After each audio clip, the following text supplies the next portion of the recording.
여러분, 오늘은 이사야서 12장 1절부터 6절까지가 한 장입니다. 우리가 함께 그 말씀을 나누고 싶습니다.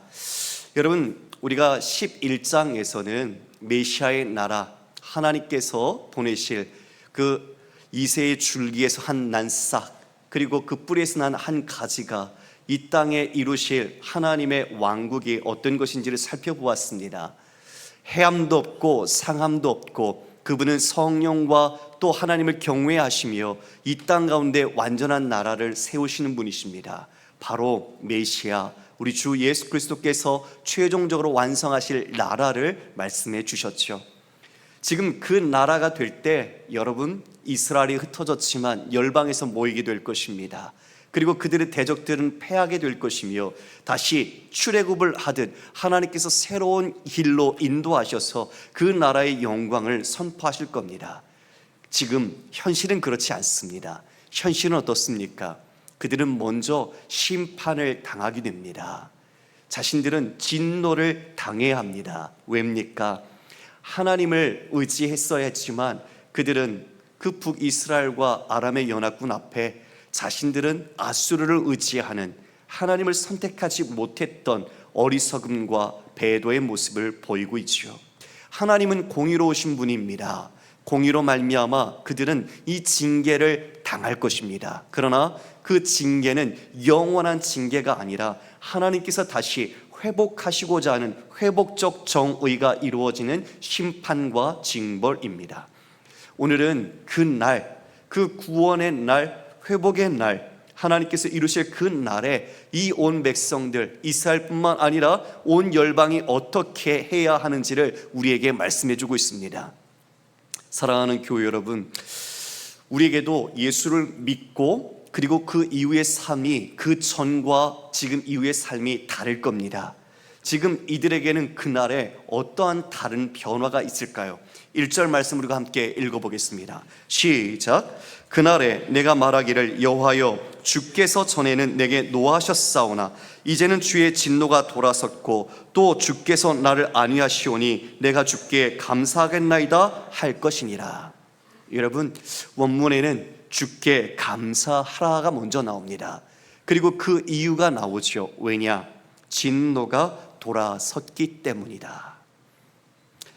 지금은 아직 이루어진 것 아닙니다. 다가올 것을 바라보고 이사야 선지자를 통해서 지금 이와 같이 감사하는 겁니다. 현실은 비참합니다. 현실은 궁핍하고 어렵습니다. 그러나 하나님이 이루실 그 날, 바로 회복의 날, 구원의 날, 그들을 위하여 이루실 완성의 날에는 그들이 지금 진노가 사라졌습니다. 그리고 무엇이 지금 그들에게 임하게 될까요? 이렇게 말하네요. 이제는 주의 진노가 돌아섰고 또 주께서 나를 안위하시오니 내가 주께 감사하겠나이다. 전에는 진노하셨지만 이제는 나를 안위하신다, 위로하신다고 말합니다. 사랑하는 성도 여러분, 우리는 이 가운데 우리가 함께 생각해 봐야 할 문제가 있습니다. 진노하셨던 하나님께서 어떻게 이제는 위로하시는 하나님이 되시는가? 그 사이에 어떤 연관성이 있고 무슨 일이 그 안에 담겨 있는 것일까? 우리는 그것을 생각해 봐야 합니다. 레위기서 17장 11절의 말씀에도 이미 그 속죄는 피로써 된다고 이야기하고 있고 히브리서 9장 22절에도 피가 없으면 사함이 없다고 말하고 있습니다. 지금 이사야의 이야기를 듣고 있는 독자들은 이 진노가 사라진 배경이 과연 이면에 어떤 부분이 있을까 질문을 던져야 했겠죠. 피가 속죄를 이루는데 누군가가 그것을 속죄하지 않는다면 자신들은 이 하나님의 정당한 진노, 그 공의에 따른 진노가 어떻게 사라질 것인가에 대하여 생각하게 만드는 것이죠. 무엇이 사람이 가능했겠습니까? 어떤 이 세상에 의로운 사람이 있어서 그것이 그 진노를 가릴 수 있었겠습니까? 답은 아닙니다. 그렇다면 무엇이겠습니까? 바로 11장에서 이야기한 그 이새의 줄기에서, 이새의 뿌리에서 난 한 싹과 가지, 바로 그 메시아, 하나님께서 그 이새의 줄기에서 선택하여 하나님의 삼위 하나님이 함께 하시며 이루시는 공의와 성실로 이루실 바로 그분, 바로 예수 그리스도께서 그 모든 속죄의 대속물이 되심으로 이 모든 진노가 사라지고, 그리고 그들이 그 은혜를 입음으로 인하여 진정한 위로를 받게 될 것을 말씀하고 있는 것입니다. 사랑하는 성도 여러분, 우리도 비포와 애프터가 있습니다. 예수 믿기 전에는 우리가 어쩌면 진노의 자식들이었죠. 죄와 허물로 얼룩져 있었고 하나님을 알지 못했고 내가 원하는 대로 내 발을 행했으며 나의 주권과 나의 왕됨을 자랑으로 여기며 이 세상 가운데 내가 인정받고 내 영광의 나라를 쌓고자 했던 바벨탑을 쌓았던 그런 존재였습니다. 그러나 그때 우리는 그 모든 악함과 죄악 속에서도 죄를 깨닫지 못했던 우리가 하나님의 선택과 부르심과 우리를 향하신 전적인 역사의 은혜가 이제는 그 죄를 알게 했고, 그리고 주님만이 우리의 위로자가 되심을 명확하게 깨달을 수 있었습니다. 할렐루야. 여러분, 이 세상에 참된 위로가 어디에 있습니까? 물론 가족 사이에서 또 친한 친구 사이에서 우리가 사랑하는 마음으로 위로하고 그 마음을 또 격려해 주고 상처를 보듬기도 합니다. 그러나 여러분, 사람은 의지할 대상이 되지 않습니다. 사람에게 의지했다가는 언젠가 오히려 상처를 받게 됩니다. 우리의 진정한 위로는 변하지 않는 그분, 바로 하나님, 영원하시며 신실하시고 그 모든 언약을 지키시는 분, 바로 그분이 주시는 위로야말로 우리가 참된 위로로 받을 수 있을 것입니다. 할렐루야. 우리 속담에 믿는 도끼에 발등 찍힌다라는 말이 있습니다. 여러분, 근데 이게 논리적으로 좀 말이 안 맞습니다. 왜요? 도끼는 인격체가 아닙니다. 믿을 수 있는 대상 자체가 아니란 말입니다. 그런데 왜 도끼를 믿습니까? 믿어야 할, 두려워야 할 진정한 그분을 우리가 믿고 의지해야 되는데, 믿음을 줄 수 있거나 우리가 믿음을 주어도 믿음을 알지 못하는 그 사람을, 도구 자체를 믿는 것 자체가 어리석은 거죠. 그러다가 실수하면 자기가 믿었던 도끼에 발등 찍히는 것 당연한 일 아니겠습니까? 그래서 우리는 진정 믿음의 대상이 누구인지, 우리의 의지를 누구에게 두어야 하는지 분명하게 지혜를 가져야 합니다. 2절에 이렇게 말합니다. 보라, 하나님은 나의 구원이시라. 내가 신뢰하고 두려움이 없으리니 주 여호와는 나의 힘이시며 나의 노래시며 나의 구원이시라. 여러분, 하나님은 나의 구원이시다.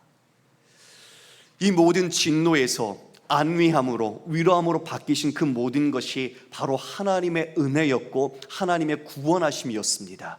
이것을 지금 깨닫고 그 은혜를 알고 찬송하게 되는 거죠. 그들의 힘으로는 이룰 수 없는 즉 포로의 귀환을 먼저 생각할 수 있겠죠. 지금은 아직 이루어지지 않았으나 그들이 포로로 바벨론에 끌려가서 70년의 유수의 생활을 했을 때 그들의 자력의 힘으로 돌아온 게 아니었습니다. 그들이 독립을 쟁취해서 돌아온 것이 아니었습니다.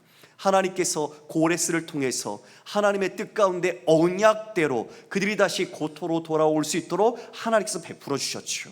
여러분, 언제 하나님의 위대하심을 경험합니까? 우리의 힘으로 뭔가 했을 때 자연히 그것이 인풋과 아웃풋이 이루어지는 것은 우리가 당연하다 여기지만, 내가 할 수 없는 일, 도무지 이것은 내 힘으로도 할 수 없고 더 이상 소망이 없었던 일 가운데 하나님의 은혜와 하나님의 도우심으로 어떤 결과물이 우리에게 주어졌을 때 우리는 진짜 이것이 하나님께서 하셨다는 것을 고백하게 됩니다. 바로 그것이 구원입니다. 우리 인간은 에덴 동산에서 타락한 이후에 정치, 경제, 군사, 문화 모든 다방면에서 어쩌면 구원의 길을 찾고자 노력했습니다. 그것이 바벨탑으로 상징되는 것이죠. 힘을 쌓고 능력을 쌓고 자신의 입지를 쌓고, 그래서 그와 같이 최고의 권력을 독점하는 자가 신적인 모양을 흉내내면서 구원을 얻은 양 이야기하지만, 여러분, 그 모든 것은 허사로 끝나게 됩니다. 왜요? 피조물인 인간은 유한하기 때문에 그 유한한 존재는 이 땅에서 적자생존, 약육강식의 구조 속에서 그 스스로의 자신의 구원을 이룰 수도 없으며 창출해낼 수도 없는 존재이기 때문입니다.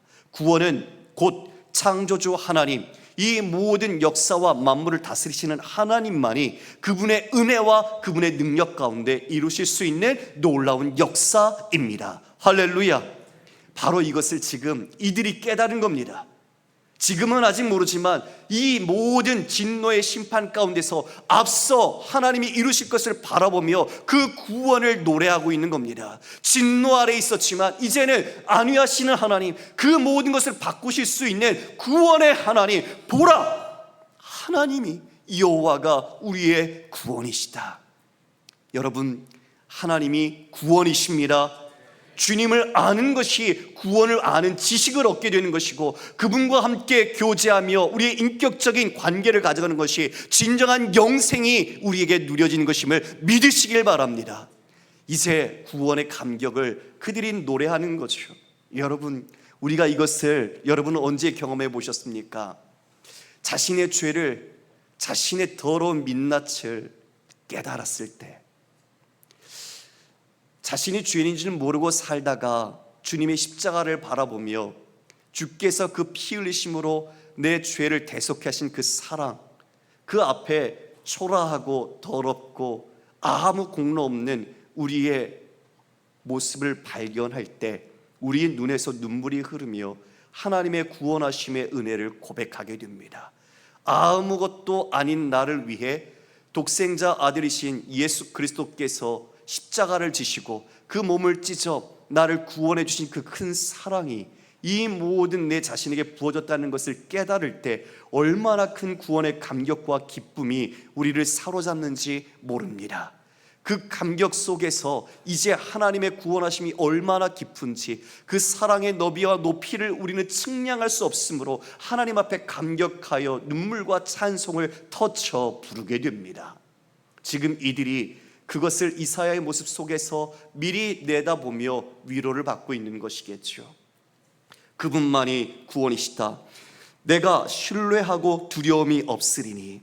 여러분, 여기 신뢰하다라는 단어는 어원이 피하다라는 어원에서 나왔습니다.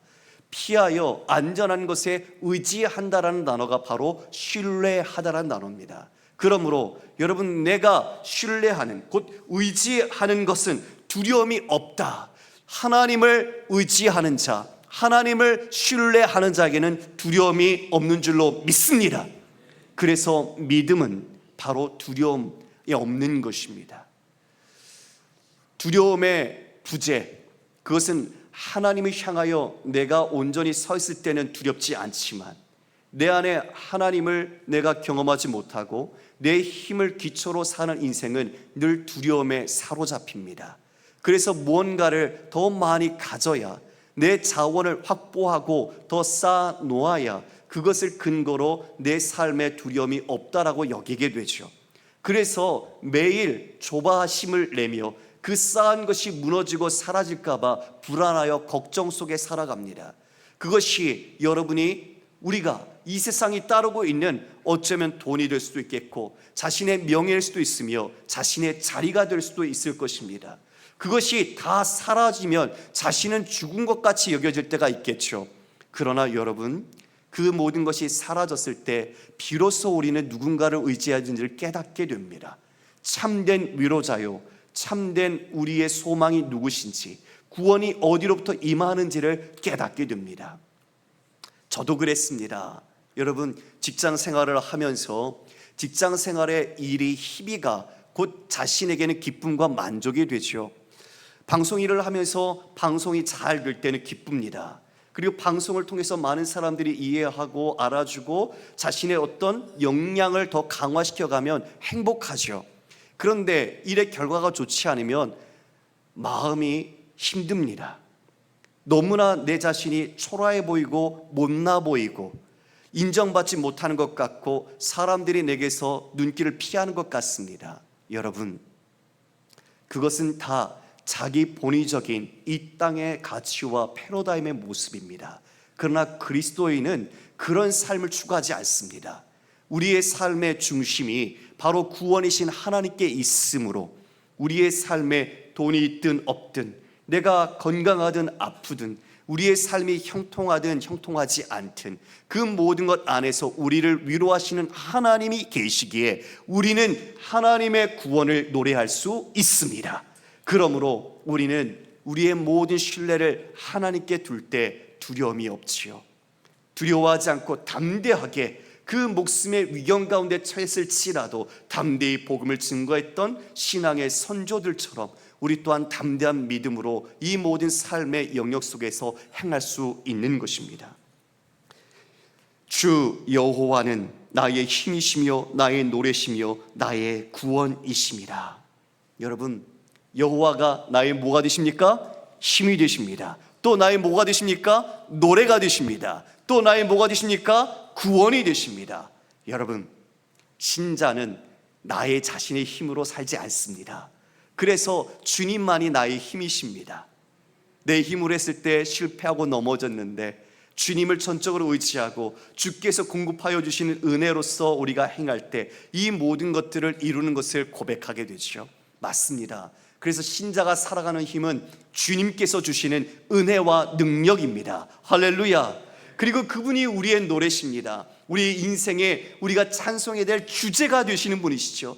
우리의 삶의 모든 것을 공급해 주시고 함께 하시고 여러분의 모든 삶에서 한 번도 떠나지 않고 주무시도 않고 지켜주시는 분, 바로 그분이 우리의 모든 목소리를 높여서 외쳐야 할 찬송의 주제가 되시는 분이십니다.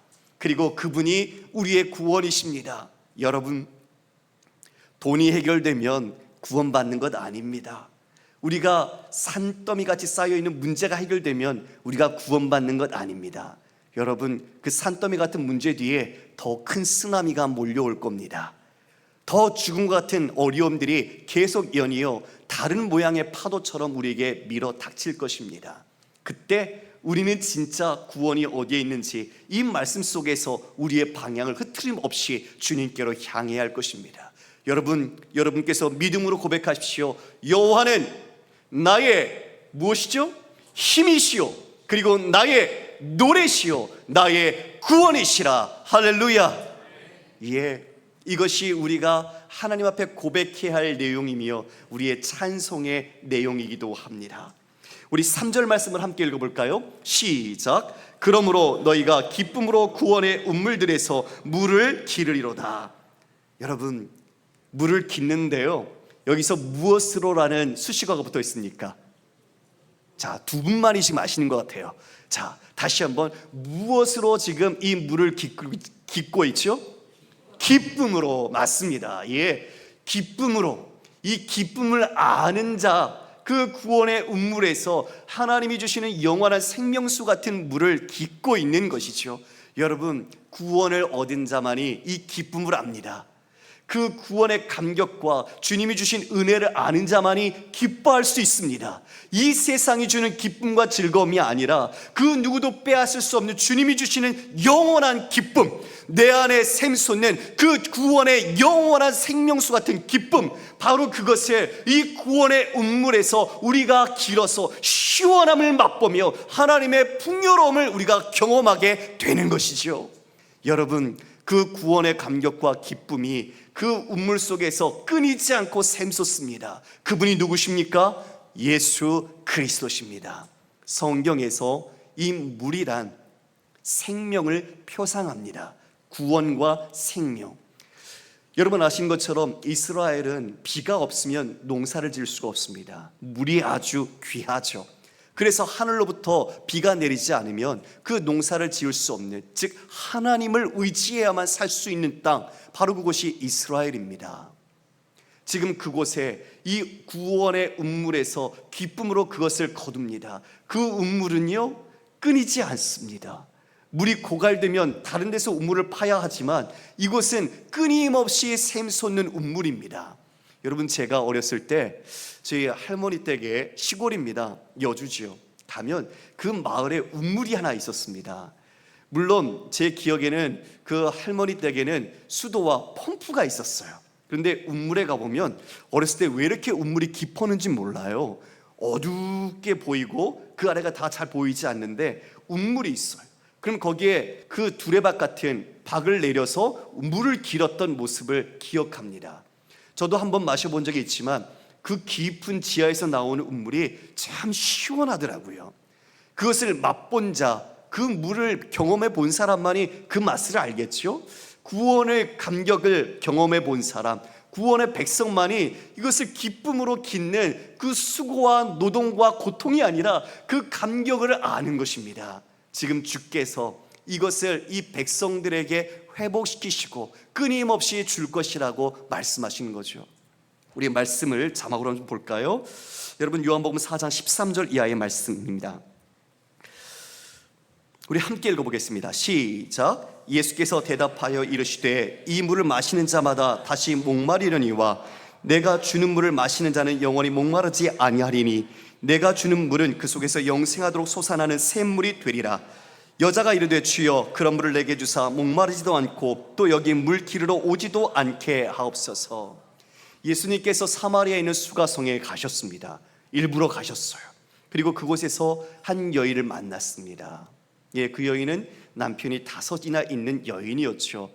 그것은 그 여인이 그 시대를 살아나기에 얼마나 곤고하고 힘들었는지를 말해주는 겁니다. 그녀는 이 다른 사람의 낯을 피해 물을 기르러 왔죠. 그런데 그 앞에 진정한 생명수가 되시는 예수님께서 오셨습니다. 예수님께서 물을 달라 하셨죠. 그러나 진정한 물을 예수님께서 가르쳐 주십니다. 그 물이 무엇이냐? 내가 주는 물, 내 속에서 영생하속 솟아나는 샘물, 그것을 마시는 것, 그런 자는 다시 목마르지 않는다라고 말하셨습니다. 그 물을 달라고 이야기하죠. 그리고 이어 이런 얘기를 합니다. 지금 우리는 이 그리심산에서 예배하고 저 유대인들은 예루살렘에서 예배해야 한다고 하는데 어디 장소가 맞습니까? 그 여인은 그 예배의 장소에 자신의 관심이 있었습니다. 그러나 주님 말씀하십니다. 장소가 아니라 이제는 영과 진리로 예배하는 자, 주님은 그러한 자를 찾으신다라고 하셨죠. 성경에서 이 영원한 생명수는 하나님과 성령을 일컫습니다. 지금 바로 그 예배, 영으로 말미암아 드리며 그것을 구원의 감격과 기쁨을 맛보는 것이 바로 예배의 자리로 이어지는 거죠. 여러분, 그래서 예배는요, 단순히 우리가 설교를 듣고 앉아있다가 일어나는 시간이 아니라 세상에서 구할 수 없었던 그 구원의 운물을 깃듯 주님을 만나고 주님의 말씀을 통해 내 영혼이 해가람을 받는, 그리고 그 구원의 기쁨과 감격을 회복하는 놀라운 은혜의 시간입니다. 그러니 여러분, 우리가 이 예배에 우리의 온 마음을 쏟아야 되지 않겠습니까? 온 믿음으로 주님을 바라봐야 되지 않겠습니까? 믿음이 있다면, 그 믿음은 살아 역사한다면 그것은 우리의 인격과 행위로 나타나게 되어 있죠. 단순히 형식과 습관이 아니라, 매번 드렸던 예배가 아니라 오늘 드리는 새로운 예배는 내 인생의 최고의 예배요, 마지막 예배와 같이 온 마음과 뜻을 다해 영과 진리로 드려야 할 것입니다. 초막절, 명절 끝날 예수님께서 이렇게 말씀하셨습니다. 요한복음 7장 37절 이하 말씀입니다. 명절 끝날 곧 큰 날에 예수께서 서서 외쳐 이르시되 누구든지 목마르거든 내게로 와서 마시라. 나를 믿는 자는 성경의 이름과 같이 그 배에서 생수의 강이 흘러나오리라 하시니 이는 그를 믿는 자들이 받을 성령을 가리켜 말씀하신 것이라. 아직 그때는 예수께서 승천하지 않으셨기에, 영광을 받지 않으셨기에 성령이 아직 그들에게 내리지 아니하셨다라고 말하고 있습니다. 즉 주께서 목마르거든 내게로 와서 마시라. 그와 같이 하나님께서 주시는 그 모든 생수의 강이 흘러넘치게 하심은 바로 우리에게 주어진 성령을 가리키신 것입니다. 여러분, 성령은 우리에게 하나님의 사랑을 끊임없이 부어주십니다. 하나님의 그 은혜를 우리에게 부어주시고 하나님의 말씀, 그 진리의 생수를 맛보도록, 깨닫도록, 그리고 우리가 그것을 순종할 수 있도록 우리를 인도하시는 보혜사이십니다.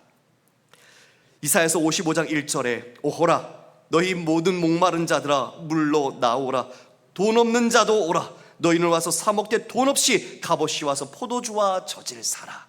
우리 주님은요, 값없이 주십니다.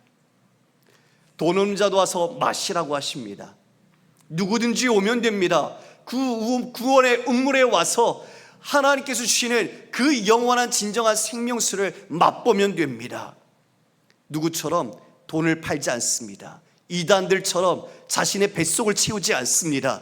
자신의 왕국을 세우지 않습니다. 하나님께서는 누구든지 오라고 말씀하십니다. 그리고 그들이 이 구원의 운물에서 기쁨으로 그 운물을 맛보며 구원의 감격과 영광 속에서 하나님과 더불어 살아가기를 원하시고 바라시는 분입니다. 그 날에 4절입니다.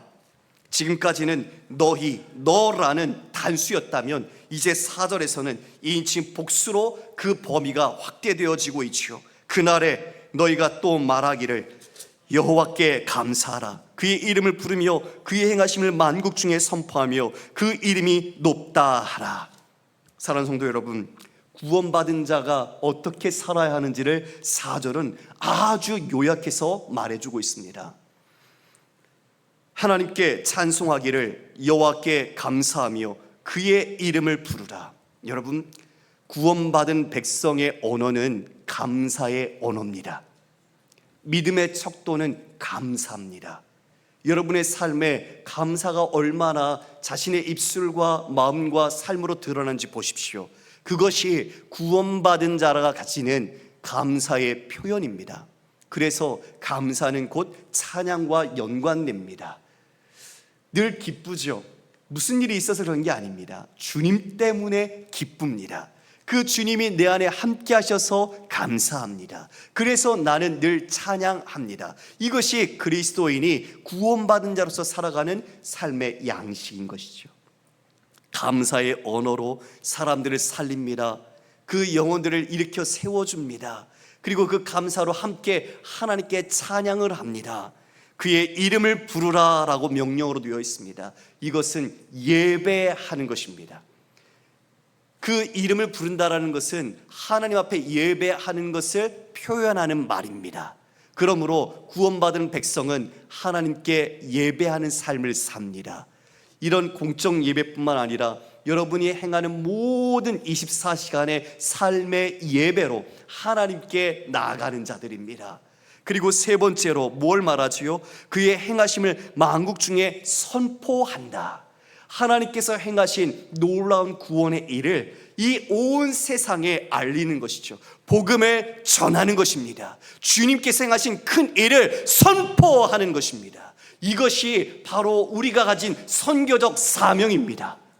여러분이 일하는 이유, 우리가 가정에서 함께 살아가는 이유, 우리가 열심히 공부해야 하는 이유, 나를 위한 것이 아니라 우리를 통해서 하나님의 행하신 이 구원의 큰 일을 이 온 열방과 우리의 이웃들에게 전하기 위하여 이와 같이 우리에게 주신 삶의 예배자로서 우리는 주님의 복음을 증거하는 것입니다.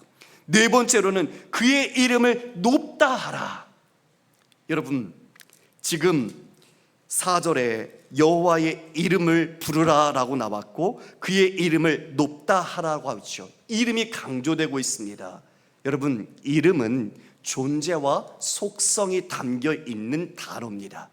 바로 곧 주님의 이름을 부른다는 것은 주님이 어떤 분인지 그것을 닮아 그것을 우리의 삶에서 영광스럽게 나타내는 것이죠. 주님의 이름은 주님은 그 모든 것에 신실하시다는 것과 공의와 긍휼과 인자와 이 모든 것을 함께 가지고 계십니다. 그래서 하나님은 우리 인간과 달리 구별되십니다. 그래서 거룩하십니다. 그분의 속성과 존재가 우리와는 비교할 수 없는 거룩하신 하나님이심을 그 이름에서 우리가 알고 그분의 인격과 그분의 품성을 따라 우리는 찬양하고 우리의 온 삶에서 그분을 영광스럽게 나타내야 한다는 것입니다. 4절이 바로 이 네 가지 명령의 동사로 우리에게 요구하고 있습니다. 여호와께 감사하라. 그의 이름을 부르라. 그리고 만국 중에 그의 행하심을 선포하라. 그리고 그의 이름을 높이라. 이것이 구원받은 백성이 삶에서 행해야 할 믿음의 태도입니다. 자, 우리 5절 함께 읽어볼까요? 시작. 여호와를 찬송할 것은 극히 아름다운 일을 하셨음이니 이를 온 땅에 알게 할지어다. 여호와를 찬송해야 하는 이유, 바로 그것은 극히 아름다운 일을 하셨다. 우리를 구원하셨으며 우리를 주의 자녀 삼아주셨으며 우리에게 영원한 하나님 나라의 상속자요 그 기업을 이룰 자로 우리를 행해 주신 것, 바로 여호와의 큰 일을 우리는 알기에 이것을 찬송하며 온 땅에 알게 할지어다라고 말합니다. 여러분, 온 땅에 알게 하라, 주께서 우리에게 주신 마지막 대위명이 생각이 납니다. 그러므로 너희는 가서 모든 족속을 제자로 삼아 아버지와 아들과 성령의 이름으로 세례를 베풀고 내가 너에게 분부한 것을 모든 것을 가르쳐 지키게 하라. 볼지어다 세상 끝날까지 내가 너희와 항상 함께 있으리라. 사도행전 1장 8절에 성령이 너희에게 임하시면 너희가 권능을 받고 예루살렘과 온 유대와 사마리아 땅 끝까지 이르러 내 증인이 되리라. 우리에게 주어진 이 땅에 온 열방에 알게 해야 할 우리의 직무입니다. 그것이 우리가 이 한 주간에도 힘써 우리의 맡은 자리에서 직종은 다르지만 우리가 감당해야 될 본업이기도 합니다. 6절 우리 함께 읽어보겠습니다. 시작. 시온의 주민아 소리 높여 부르라. 이스라엘의 거룩하신 이가 너희 중에서 크심이니라 할 것이니라. 시온의 주민, 교회죠. 지금 우리를 말합니다. 소리 높여 외치라. 이스라엘의 거룩하신 이, 바로 우리의 하나님, 그분이 너희 중에서 우리 가운데 거하시는 그분인데 그분이 우리에게 가장 크시다, 그분은 높임을 받아야 한다라고 외치라 말하고 있습니다. 사랑하는 교회 여러분, 우리가 이 놀라운 은혜를 받았습니다. 우리가 자격이 있어서 받았습니까? 내가 무언가 자랑할 것이 있어서 하나님의 이름을 우리에게 주시고 자녀 삼아 주셔서 우리가 그 구원의 이름을 알고 높일 수 있게 하셨습니까? 아니요. 전혀 우리는 그럴 자격이 없었습니다. 바로 하나님이 어떻게 우리와 함께 하심을 우리는 알고 그분을 의지하고 신뢰할 수 있습니까? 여러분, 우리 말씀 볼까요? 로마서 5장 8절 말씀입니다. 우리가 아직 죄인 되었을 때에 그리스도께서 우리를 위하여 죽으심으로 하나님께서 우리에 대한 자기의 사랑을 확증하셨느니라. 우리가 죄인이었을 때입니다. 그때는 죄도 뭔지 깨닫지 못했을 때입니다. 그때 그리스도께서 우리를 위하여 죽으셨다. 그래서 우리가 그를 믿는 자마다 하나님의 자녀가 되는 권세를 우리에게 베풀어 주셨고 구원 백성으로 삼아 주셨습니다. 이것 바로 예수 그리스도의 십자가가 하나님의 사랑의 절정이요, 지금 이 시대에 아수르를 의지했다가 패망을 당하게 되고 다시 바벨론부터 정말 그 모든 포로로 끌려가게 되는 역사의 아픔을 겪게 되는 그들, 그렇게 이사야가 아하스 왕에게 하나님을 신뢰하라, 여호와를 의지하라 했지만 오히려 눈에 보이는 현실에 자신들의 실익을 따라서 그 아수르를 의지했던 그들이 바로 지금 이 모든 죄인된 모습 속에 발견되고 있습니다. 바로 그러한 우리도 하나님께서 알지도 못할 그때에 하나님께서 예수 그리스도의 십자가로 자기 사랑을 확증해 주셨습니다. 요한일서 4장 10절 말씀, 사랑은 여기 있으니 우리가 하나님을 사랑한 것이 아니요 하나님이 우리를 사랑하사 우리 죄를 속하기 위하여 화목제물로 그 아들을 보내셨음이라. 예, 우리를 사랑하셔서 그 아들 독생자 예수 그리스도를 십자가에 내거셨습니다. 사랑하는 성도 여러분, 주님의 사랑이 이 십자가에서 우리에게 명확히 나타났으니 우리는 하나님이 우리와 함께 하심을 의지할 수 있고 믿을 수 있지 않겠습니까? 무엇을 더 그 아들을 내어주신 이가 다른 것조차 우리에게 더 주시지 않겠습니까? 그것은 곧 그 아들이야말로 주님의 사랑의 최고의 절정이며 우리를 향하신 하나님의 최고의 선물이 아닐까요? 그 선물을 우리에게 주셨으니 우리는 하나님을 신뢰할 수 있습니다. 그분을 의지하며 우리는 두려움 없이 그 구원의 감격과 주님의 영광을 노래하며 이 땅에서 마지막 호흡까지 주님을 찬송하며 나아갈 수 있는 것입니다. 말씀을 정리합니다. 우리는 이전에는 우리 또한 진노의 백성이었으나 이제는 구원의 백성이 되었습니다. 하나님의 십자가의 은혜와 그 사랑이 우리를 덮고 있으며 그 구원의 운물이신 예수 그리스도 주님의 성령으로 지금도 우리에게 그 풍성한 생명수를 우리에게 공급해 주십니다. 날마다 우리가 무엇해야 할까요? 목마르든 누구든지 나와서 마시라 하신 우리 주님의 말씀을 우리의 마음속에서 이제 누군가를 향해 전해야 하지 않겠습니까? 이 땅이 그 진정한 생명수와 진리의 길을 잃어버리고 방황하고 있습니다. 이 모든 열방에 참된 평화의 나라, 하나님이 이루실, 메시아가 이루실 그 최종적인 완성의 나라를 우리가 도래하기 전에 힘써 외치며 증거하고 우리가 충성해야 하지 않겠습니까? 우리에게 주신 그 구원의 은혜는 나만을 위한 것이 아니라 바로 지금도 눈물을 흘리며 그 구원의 생수를 찾고자 방황하는 자들에게 우리가 주님의 손길이 되어 그들을 초대해야 할 것입니다. 다시 한번 오늘 이 말씀 속에서 우리 모두가 받은 그 무엇으로도 갚을 수 없고 우리의 생명조차도 그분에겐 아무것도 아닌 은혜에 비할 바 없는 우리의 삶에 주님께서 주신 그 크신 사랑과 은혜로 우리의 믿음을 다시 축혀 일으켜 세워 여러분의 삶의 자리에서 구원의 운물이 되시는 주님을 담대하게 증거하여 수많은 영혼들과 더불어 기뻐하는 놀라운 은혜가 있기를 주님의 이름으로 축원합니다.